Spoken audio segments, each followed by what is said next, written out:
Assalamualaikum Doktor. Pengenalan berkaitan dengan komunikasi. Komunikasi merupakan satu proses penyampaian maklumat dua hala, di mana maklumat itu disalurkan kepada orang ataupun menggunakan media perantaraan seperti teknologi. Komunikasi ini dapat mempengaruhi perbuatan seseorang melalui cara seseorang itu berkomunikasi ataupun gerak badan ataupun setiap manusia yang berkomunikasi antara satu sama lain, tak sekira seorang ataupun dengan kumpulan, merupakan sebahagian daripada kehidupan sosial masyarakat. Kejayaan komunikasi boleh dinilai dengan seberapa baik orang yang menerima mesej dan memahaminya. Teori komunikasi merupakan satu penyataan bagi menerangkan atau menjelaskan nilai ramalan dalam komunikasi. Penyataan dalam komunikasi ini memberi satu tanggapan atau kaedah penyelidikan gabungan konsep teori. Gabungan konsep antara teori atau penyataan dan komunikasi, dan kejayaan komunikasi itu dinilai dengan seberapa baik orang itu menyampaikan mesej. Teori komunikasi merupakan ataupun boleh membantu menjelaskan mengapa seseorang itu dapat berkomunikasi dengan cara yang baik dan mudah difaham. Setiap orang dan juga masyarakat perlu faham cara ataupun konsep interaksi individu kerana ia menggunakan teori komunikasi agar dapat membantu memupuk masyarakat sivil dengan membantu mencipta dan mengekalkan rangkaian komunikasi. Terdapat beberapa teori di dalam komunikasi. Salah satunya adalah merupakan teori bawang, di mana teori bawang ini menjelaskan bahawa komunikasi interpersonal adalah satu cara untuk bertukar maklumat kepada orang lain. Teori ini sebenarnya mengatakan bahawa personaliti adalah seperti bawang dan ianya mempunyai beberapa lapisan. Lapisan luar yang nipis dan lapisan lain di dalamnya semakin dalam dan ianya semakin kuat. Ini bermakna semakin lama kita mengenali seseorang itu, semakin kita mengetahui fikiran dan perasaan mereka secara dalam. Seperti yang saya maklumkan tadi, lapisan pertama adalah apa yang perlu kita tunjukkan kepada seseorang itu. Lapisan ini biasanya hanya terbuka kepada orang tertentu, iaitu orang yang terdekat sahaja, dan informasi biasanya mengalir di saat kita berkomunikasi dengan orang yang baru kita kenal. Manakala lapisan kedua adalah lapisan pertukaran efektif eksplorasi. Ini sebenarnya adalah bila orang mula memberi lebih banyak informasi di antara satu sama lain, maknanya ia akan cuba mencari informasi yang kita sukai. Kulit bawah yang ketiga pula adalah lapisan pertukaran efektif. Biasanya peningkatan informasi dan komunikasi yang banyak menjurus kepada masalah peribadi, sebagai contoh informasi yang berkaitan dengan pengalaman masing-masing. Tahap ini mereka mula bercerita berkaitan dengan masalah peribadi. Ataupun lapisan keempat adalah ianya disebut sebagai tahap pertukaran yang stabil. Pada tahap ini, pasangan sangat mengenali satu sama lain dan dapat mempredaksi tindakan dan tanggapan masing-masing. Informasi yang dibahas pada tahap ini adalah sangat intim dan ianya dapat membantu masing-masing memahami kepribadian pasangan dengan lebih baik.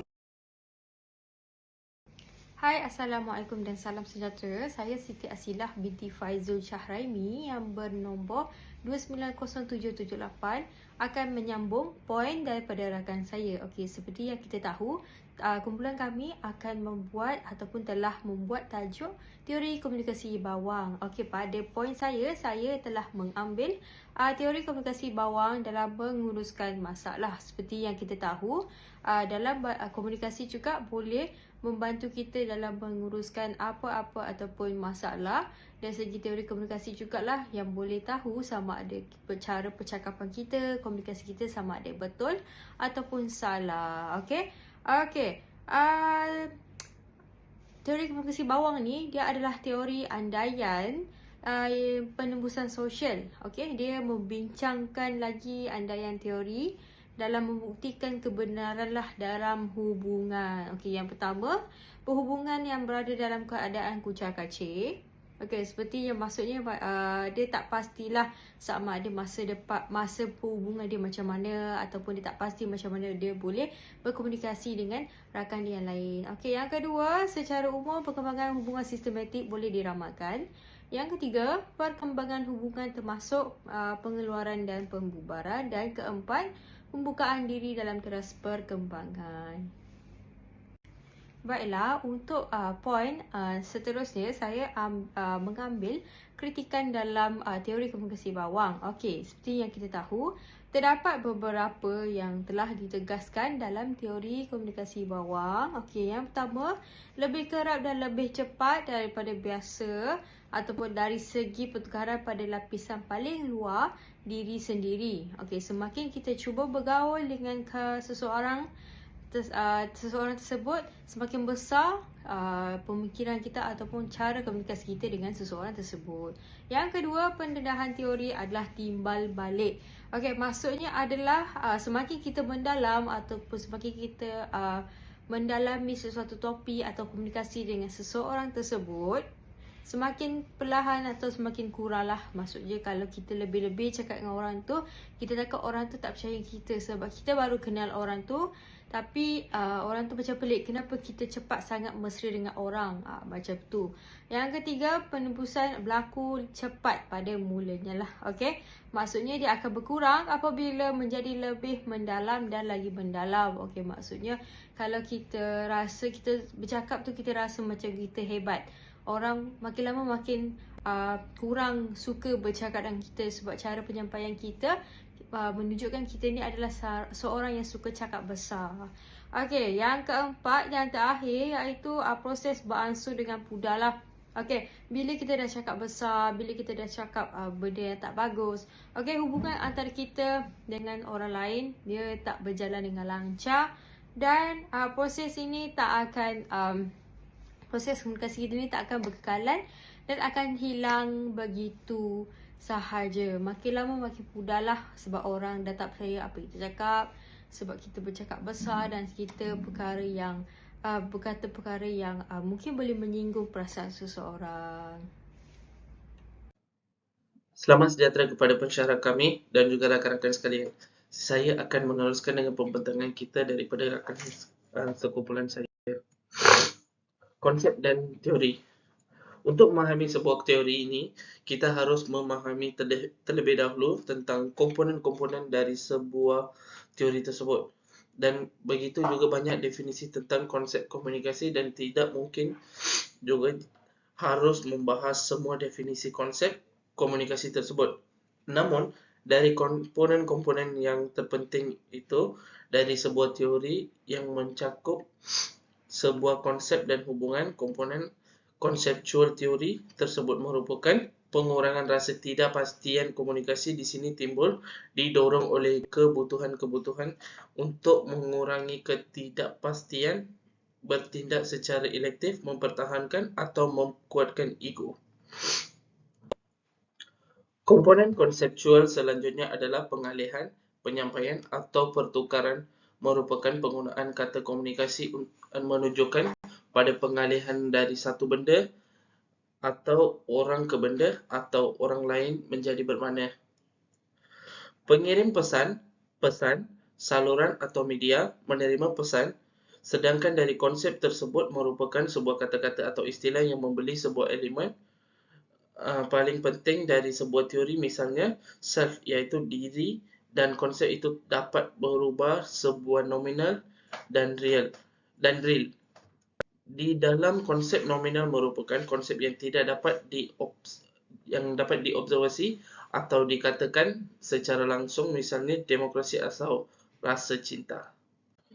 Seterusnya, andaian ataupun idea teori. Teori bawang atau teori penebusan sebenarnya telah diperkenalkan oleh Irving Altman dan Dalmas Taylor. Teori yang ditularkan oleh mereka mengatakan bahawa konsep utama ialah personaliti diri, seperti bawang besar yang mempunyai lapisan luar yang kulit yang nipis dan diikuti dengan lapisan-lapisan yang lain yang semakin ke dalam semakin kuat dan padat. Ini bermakna semakin lama kita berkenalan atau melakukan komunikasi interpersonal, maka semakin kita mengetahui isi hati kenalan kita itu. Apa yang kita perlu faham mengenai teori bawang adalah penebusan berlaku sangat pantas pada peringkat permulaan tetapi menjadi perlahan dan sukar untuk ditebusi pada lapisan tengah. Ini bermakna wujud hubungan pada awal peringkat perkenalan, kemudian timbul kepuasan hubungan dan seterusnya timbul kestabilan dan sesebuah hubungan yang dibina. Sekian daripada saya, terima kasih. Assalamualaikum dan salam sejahtera. Saya Zulhilmi bin Sazali 290737. Saya ingin membentangkan tentang kesimpulan teori komunikasi yang telah kita bincangkan pada hari ini. Teori komunikasi ialah teori yang menjelaskan fenomena komunikasi. Maka itu teori komunikasi sangat perlu dan penting dalam menjalankan kajian saintifik. Teori akan sentiasa dirujuk dalam perbincangan dan perbandingan, mengenal pasti dan memahami fenomena lepas. Di samping itu juga, teori juga sentiasa dikembangkan atau dipertingkatkan dan terdapat situasi yang hanya berlaku pada masa lampau dan ianya hanya boleh dijelaskan oleh teori. Telah ditegaskan sejak awal lagi bahawa teori komunikasi sangat terkesan di pembangunan teknologi komunikasi. Maka pembangunan teknologi komunikasi turut mempengaruhi perkembangan teori komunikasi interpersonal. Oleh kerana teknologi yang berkembang terlalu cepat, maka perkembangan komunikasi interpersonal juga lebih cepat dari teori komunikasi lain. Teori yang dijadikan contoh perbincangan hari ini berkembang atau dicipta berdasarkan teknologi atau masalah yang dihasilkan oleh teknologi. Kesemua ini seakan-akan bergerak selari, iaitu pemahaman konteks Barat kerana evolusi teknologi berlaku di Barat dan para sarjana juga dari Barat. Maka perkembangan teori yang berkaitan juga adalah berasaskan perkembangan ala Barat, yang mana kebanyakan teori-teori komunikasi interpersonal diasaskan oleh para sarjana Barat. Terima kasih.